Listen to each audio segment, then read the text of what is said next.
kuri. Tudatinze rero, reka turebere hamwe ibintu 10 wakora kugira ngo uvuge icyongereza mu gihe gito nk'uwakivukiyemo. Dukomeze tugiye kurebera hamwe ibintu 10 wakora kugira ngo uvuge icyongereza mu gihe gitoya. 10 tips to learn and speak English faster. So, did you wonder how you will speak English better as native? Waba warigeze wibaza ukaba wibaza icyatuma ikintu wakora kugira ngo uvuge icyongereza nk'uwakivukiyemo? Have you asked yourself what could you do? Waba waribajije se kandi icyo wakora? Do you So today we are come back. We are going to see 10 tips to learn and speak English as fast as possible. 10 tips to learn and speak English faster. Yes, ibintu 10 nubikora uzavuga icyongereza nk'uwakivukiyemo ndakurahiye. Wowe not new vocabulary, actively try to use it in real context. Intambwe ya mbere, nk'umuntu uri kwiga icyongereza, hari igihe uzahura n'ijambo ukamenya icyo risobanuye utarurizi.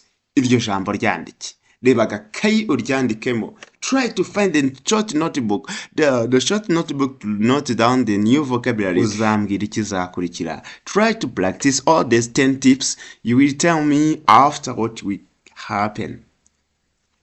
The tip number 4. Practice speaking English with others.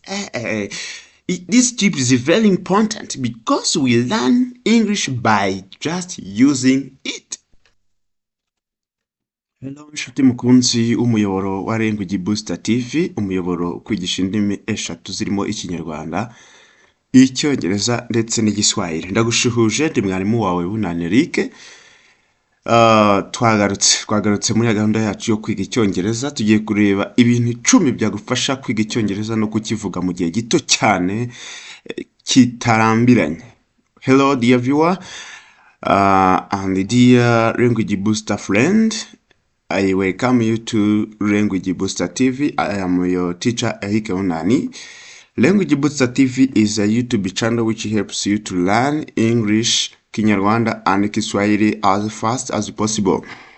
So today we are come back. We are going to see 10 tips to learn and speak English as fast as possible. 10 tips to learn and speak English faster. Yes, ibintu 10 nubikora uzavuga icyongereza nk'uwakivukiyemo ndakurahiye. Wowe tujyane kandi ukurikira iki kiganiro cyose nta na hamwe usimbutse, uraboneramo intambwe 10 wakurikiza ukavuga icyongereza mu gihe gitoya. Kandi ibi ni ibintu byizewe rwose. So dear viewer, I encourage you to subscribe to Language Booster TV. If you have already subscribed, I encourage you also to like our videos, to share our videos, and comment about our videos. You can ask a question, you can comment by asking for clarification where you do not understand well. You can also suggest the video, suggest the lesson you want to learn next time.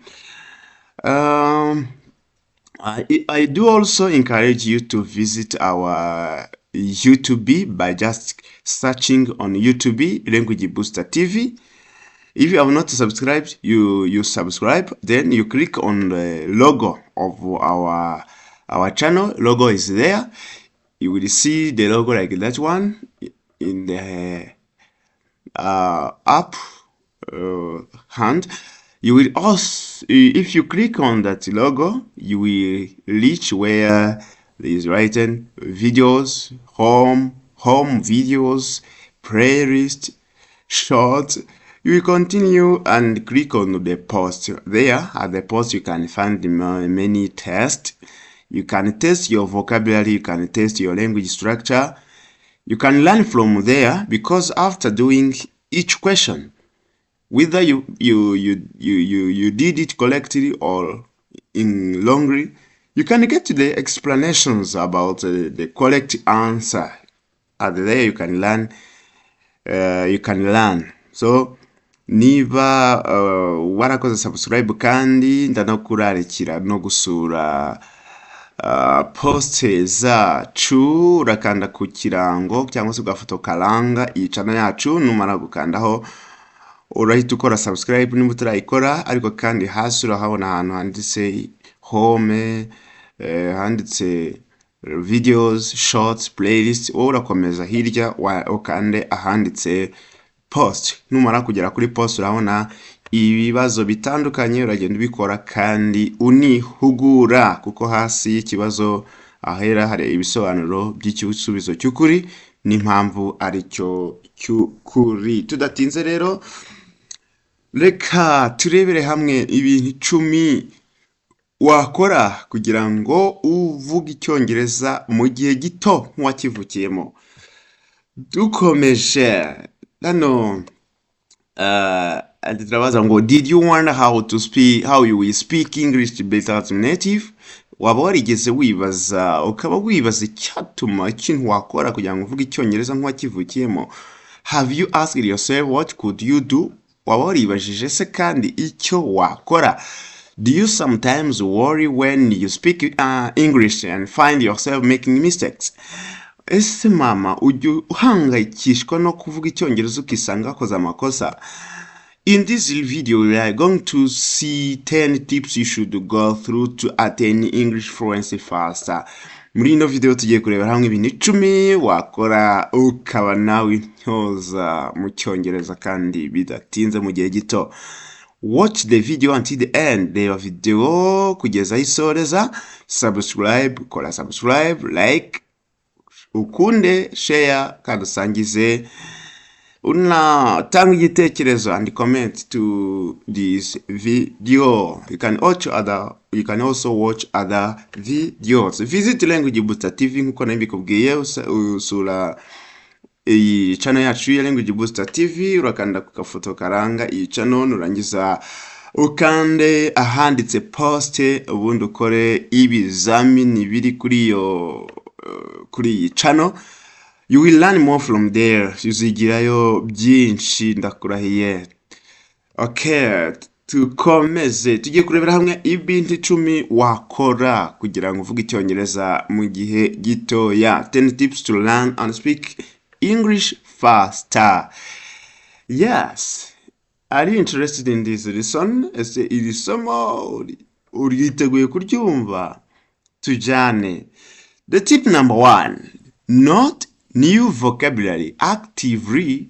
Try to use it in real context. Intambwe ya mbere, nk'umuntu uri kwiga icyongereza, hari igihe uzahora n'ijambo ukamenya icyo risobanuye utarurizi. Iryo jambo ryandike, reba agakayi uryandikemo. Try to find the short notebook, the short notebook to note down the new vocabulary. Gerageza ushaka agakayi gato cyane ukandikamo amagambo yose mashya wungutse n'icyo asobanuye. Kandi gerageza ukoresha ijambo rishya wungutse mu buryo uko rikoreshwa, aho rikoreshwa nyirizina. Aka kantu ntekereza ko abantu benshi bajya bakirengagiza, abantu benshi bari kwiga icyongereza. Njya nkunda kukabwira abanyeshuri banjye, shaka ikayi yagenewe vocabularies, wandikemo iri jambo risobanura gutya, utanga n'urugero rwaho rikoreshwa. Try to give the example of way in a real sentence where this vocabulary is used. Ikindi kintu wamenya nuko the English world, not only English but all language worlds have the meaning in real context. No single word has a meaning. Nta jambo rimwe rigira ubusobanuro, ijambo rigira ubusobanuro bitewe naho ryakoreshejwe. Niba ubonye rero new vocabulary, gerageza uyikoreshe ukurikije aho yakoreshejwe. Turi kumwe? Yes, try to use the new vocabulary in its real context. In its real context. Great. Iyo ntambwe wayumvise, tangira none rero. Niba mvuze ijambo ukumva icyo risobanuye, njya mbasobanurira ama verbs, njya mbasobanurira amagambo icyo asobanuye. Niba umaze kumenya ijambo icyo risobanuye, try to make a short sentence in its real uses. Great. Iyo ntambwe wayumvise ngira ngo. Tukomeze ku ntambwe ya kabiri. Read extensively in English. Read extensively in English. Read various materials like books, like articles, like blogs, like news to improve vocabulary and comprehension. Read at your level. Gerageza usome kandi usome cyane Icyongereza. Gerageza usome ibitabo. You can read short stories. Ushobora gusoma inkuru ngufi. You can read novels. Ushobora gusoma inkuru ndende. You can read different English content. Read articles, read newspapers, read blogs, read news.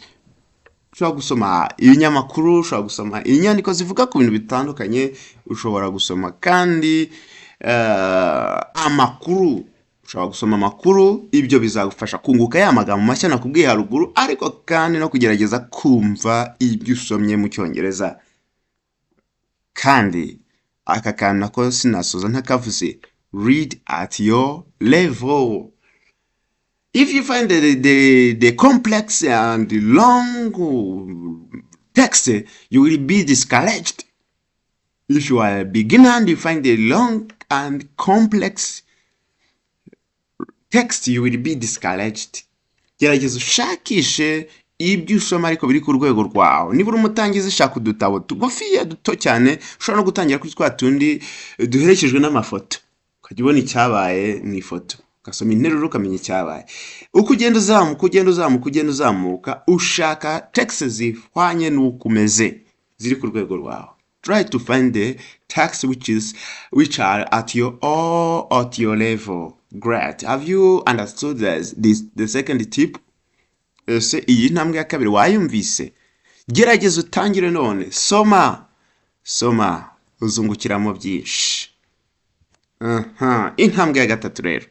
The third tip is just to listen regularly to English content. Apart from reading, you can also practice listening. Usibye gusoma gusa, ariko ushobora no kwitoza kumva udasoma. Gerageza wumve Icyongereza. Gerageza wumve abantu bari kuvuga Icyongereza. Ushobora kumva indirimbo ziri mu Cyongereza. Ushobora kumva ibiganiro byo kuri radio biri mu Cyongereza. Ushobora gusoma ibitabo. Ari ibitabo biba bifite na audio. Ufata igitabo ukagishyira muri audio bakagusomera. Ibyo bizagufasha iki rero?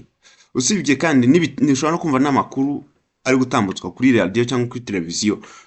Ibyo rero dore ikintu bizagufasha kumenyera kuvuga Icyongereza nk'uko kivugwa. Rimwe na rimwe tuvuga Icyongereza nabi, tukakivuga uko twishakiye, ariko iyo ukomeje kumva uko abantu bavuga Icyongereza bakivukiyemo, ugenda umenyera uburyo interuro zikorwa, ugenda umenyera uburyo pitch, amajwi azamurwa, uko babaza, uko batangara, mbese ukamenyera uburyo Icyongereza kivugwa.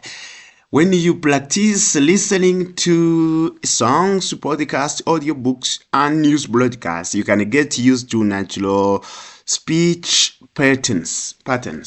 Great. Iyi ntambwe nayo wayumvise, birashoboka ko hari iyo wirengagiza muri izi zose. Tangira uzikurikize, uzambwira ikizakurikira. Try to practice all these 10 tips. You will tell me after what will happen.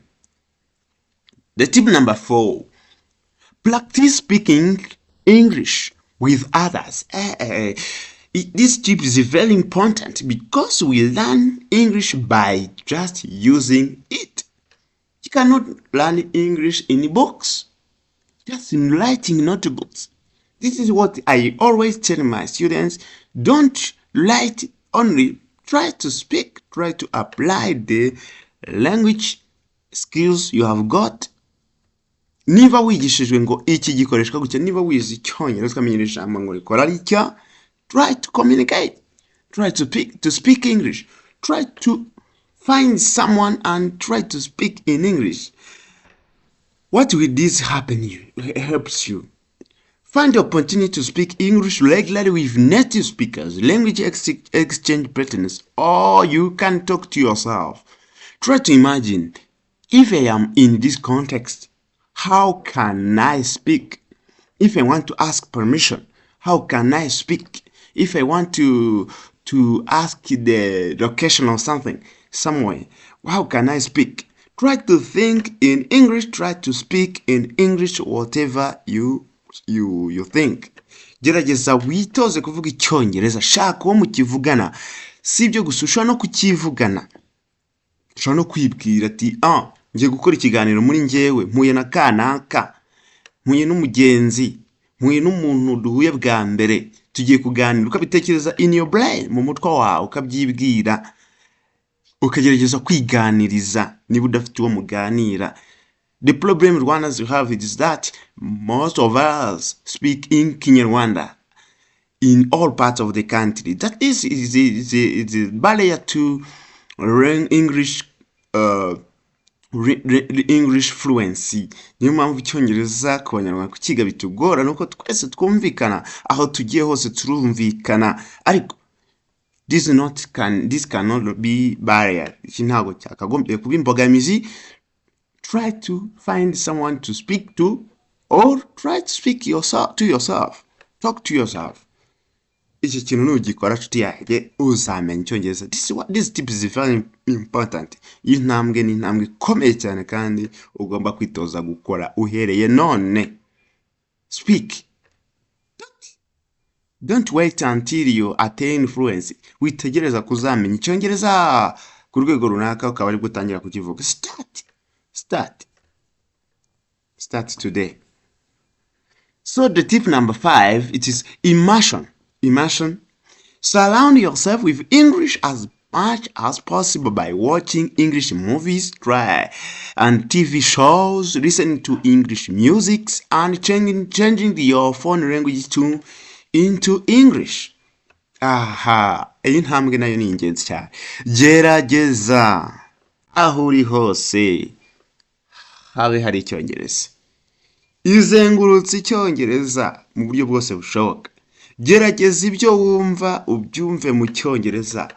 Gerageza ikinyarwanda cyangwa se urundi rurimi waba uvugurwa rwose sinduzi, urugabanye. Mu matwi yawe higanze icyongereza. Wareba movies z'icyongereza, wareba TV show, ibiganiro byo kuri televiziyo biri mu cyongereza, wakumva indirimbo z'icyongereza, kandi wahindura telefone yawe mu cyongereza. Ibizagufasha iki rero? Bizagufasha kugenda umenyera icyongereza nyine uburyo gikoreshwa. So because we learn English, we learn the language just by listening to, by surrounding it to us. Gerageza rero icyongereza kikokipe kuruta ibindi byose niba ushaka kuvuga icyongereza. Intambwe nayo ni ukuyitaho cyane. Try to sound yourself with English as much as possible. Yes, this is the fifth tip. Let us go. The tip number 6, use language learning apps. Using language learning applications. There are different applications. There are smartphones. I didn't know that many of us nowadays have smartphones. So if you have smartphone, try to download English learning applications. There are many and various English learning applications which can help you to speak English and to learn English as fast as possible. So try to use these apps. For example, I can recommend you an application which is called Duolingo. It can help you to learn English vocabulary and improve your speaking skills. Duolingo, it is a good application. Try to use it. Iyi ntambwe yindi no gushaka program zigufasha kwiga icyongereza. Muri telefone hari program nyinshi washyiramo zagufasha kwiga icyongereza. muri mudasobwa yawe hari porogaramu nyinshi wakoresha za artificial intelligence applications zagufasha kuvuga no kwiga icyongereza mu gihe gito cyane. Ariko kandi si ibyo gusa, I can also recommend you YouTube. There are different channels like Language Booster TV which can help you to learn English as fast as possible. Hari application nyinshi cyane, harimo n'amavideo aboneka kuri YouTube cyane, nk'urugero nk'uyu muyoboro wa Language Booster TV yagufasha nayo kuvuga icyongereza. Duolingo rero nayo n'indi muri application yagufasha kuzamura icyongereza cyawe, inyunguramagambo, vocabularies ndetse no kuvuga icyongereza, speaking skills. Gerageza rero nayo ubigerageze. Tip number 7, set realistic goals. You really know that without the goal, no achievement. Without the goal, no achievement. Nta kintu twageraho tutihaye intego. Ni byiza ko tugira imihigo y'ibyo tuzageraho. We have to set a goals of what we want to achieve, and remember that the goals should be achievable, should be measurable, should be time bound, should be it should be smart. Rero, divide your learning into manageable chunks, manageable parts, and achievable targets. Gerageza wiha intego kandi y'ibishoboka, wiha akantu gato ushobora kuba wakurikirana ukareba ko koko wakagezeho. Tuvuge ati nihaye intego y'uko ku munsi nzajya niga niyo vocabulary 3, hamenya no kuzikoresha neza. Nihaye intego y'uko umwaka utaha nzaba nshobora wenda expressa, kugaragaza ibyifuzo byanjye mu cyongereza. Ukiha intego kandi intego iri measurable. Tugomba no gukorera ku ntego. Intambwe kandi ya 8, focus on communication. Dear friend, I've seen that we learn English, we learn language for the sake of communication. We learn any language for the sake of communication. Twiga ururimi urwo arirwo rwose, harimo n'icyongereza. Intego nyamukuru ni ukugira ngo twumvane n'abakoresha urwo rurimi. Ubwo rero, it is not necessary, it is not good for learning English just to write notes. Abanyeshuri banjye nkunda kubibabwira, don't write notes, try to communicate, try to improve your communication. Gerageza uharanire kuba wakoresha ururimi rw'icyongereza kandi mu bihe byose bitandukanye urukeneramo. Niba ugiye guhaha, tekereza uburyo wahaha mu cyongereza. Niba ugiye mu biro, tekereza uko wavugisha wasaba serivisi mu biro runaka mu cyongereza. Niba ugiye gutega bisi, tekereza uburyo watega bisi bikarangira rwose ugeze iyo ujya kandi mu cyongereza. Try to communicate. Focus on meaningful phrases and expressions. Do not pay much attention to grammar. Don't know that here we put s, we put in plural this word, we do just focus on meaningful phrases and expressions. Ita cyane ku nteruro n'imvugo zifite icyo zivuze mu kiganiro wagirana na bagenzi bawe. Ntiwite gusa kuri grammar, ntiwite ku mategeko y'ururimi, ikibonezamvugo, ahubwo ita cyane ku nteruro. Nubwo nabyo ari ingenzi, ita cyane ku nteruro zifite icyo zivuze. Urugero, ndashaka gusaba imbabazi, how can I ask permission? Forgive me please.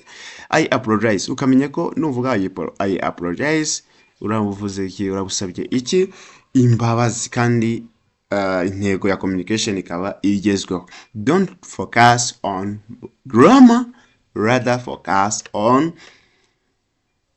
communication. So the tip number 9, find your interest. Find your interests. Incorporate your hobbies, passions into your English learning by reading by reading related articles, watching documentaries, or listening to podcasts on those topics. Gerageza noneho hanga ushaka ibikunshimisha. Huza icyongereza cyawe n'ibigushimisha. Huza icyongereza cyawe na bya bindi bikuraje ishinga. Niba ukunda film, huza icyongereza cyawe na film ukunda. reba filimi ziri mu cyongereza. Niba ukunda football, huza icyongereza cyawe na football. Reba kurikira umupira uri kogakizwa mu cyongereza. Niba ukunda indirimbo, huza indirimbo ukunda n'icyongereza. Try to find their lyrics. Try to find the lyrics, learn from it. Niba ukunda whatever you want. Niba ukunda ubuhinzi, try to incorporate your English with passion. Gerageza wibaze ngo ibi bikoresho by'ubuhinzi byitwa ngwiki, imyaka yitwa ngwiki, izi process zo guhinga zitwa ngwiki. Ni ukuvuga ngo huza ibyifuzo byawe n'imyigire yawe y'icyongereza. Shaka inyandiko, shaka ibyegeranyo, shaka ibiganiro bivuga ku ngingo ukunda zihuje n'ubushake bwawe. Ibi bizatuma uba motivated, bizatuma wumva wiga kandi bikunze kuko bihuje n'ibyo wifuza. Niba ukunda gospel, ukaba ukunda gusoma Bible, ugomba gushaka Bible y'icyongereza, wenda ukaba ufite n'iy'ururimi rwawe hafi aho ukagihuza ukigiramo byinshi. So try to find your interest. Try to find your interest when you are learning English. So the last tip is very important. Don't be afraid to make mistake. Don't be afraid to make mistakes. Sometimes many people are discouraged when they are speaking English and they find themselves making mistakes. They think the people will laugh them and they can be discouraged by this. So I encourage you, I advise you to do not be afraid to make mistakes. Try to embrace errors as part of learning process and don't let them discourage you from speaking. Gerageza rwose inshuti yanjye amakosa yawe yafate nka kimwe mu ntambwe zo kwiga kwawe. Ntucibwe intege n'amakosa uvuga cyangwa ngucibwe intege unubona uko za makosa ucika intege urekera aho kuvuga. Abanyeshuri banjye nkunda kwibabwira ko nubwo wakora ikosa ntabwo ari ikibazo gukora ikosa kuko ukosa n'ukora. Yes, ukosa n'ukora. You cannot make mistakes without doing, without working. When you just lie at your bed, if you lie on your bed, can you make a mistake? No mistake you can do. You do mistakes when you work. You ukora ikosa. Ubwo rero mistakes is part of learning. Ikosa amakosa ni kimwe ni mu bice bitugize mu gihe turi kwiga. Don't be afraid. Wigira ubwoba. Try today. Izi ntambwe 10 nkubwiye gerageza izishyire mu bikorwa. Nkubwije ukuri nuzishyira mu bikorwa uzavuga icyongereza mu gihe gito cyane. Nanjye rero mpari kubwanyu. Language Booster TV is here for you to help you. Nzagushakira igishoboka cyose kugira ngo nawe ube wagera ku cyongereza, ube wavuga icyongereza mu gihe gito. I will try my best to help you to attain English fluency as fast as possible. So if you found this video very helpful, I hope you are going to subscribe to this channel to get more learning videos. Try to share this video to your friends, like our videos, comment where possible, and just stay in touch. Watch different videos that are uploaded here. Click on bell icon. You will get notified when the new video is uploaded. Thank you very much. These are the tips for learning and speaking English. Let us meet next time in the following video. Thank you very much. I love you so much. I'm your teacher Eric Onani and this is Language Booster TV. Ndabakunda cyane, tuzasubira ubutaha kandi nizere ko amaze kwiyandikisha mu badukurikira. Kora subscribe. Sangiza iyi video kuri bagenzi bawe kandi kundi iyi video kora like, nurangiza wandike n'igitekerezo cyawe muri comment. Nabyo biradufasha. Tuzasubira ubutaha. Ndagukunda cyane, ni mwarimu wawe Eric Bunani ukwifuriza ibyiza. Murabeho kandi tuzasubire muri video ikurikira.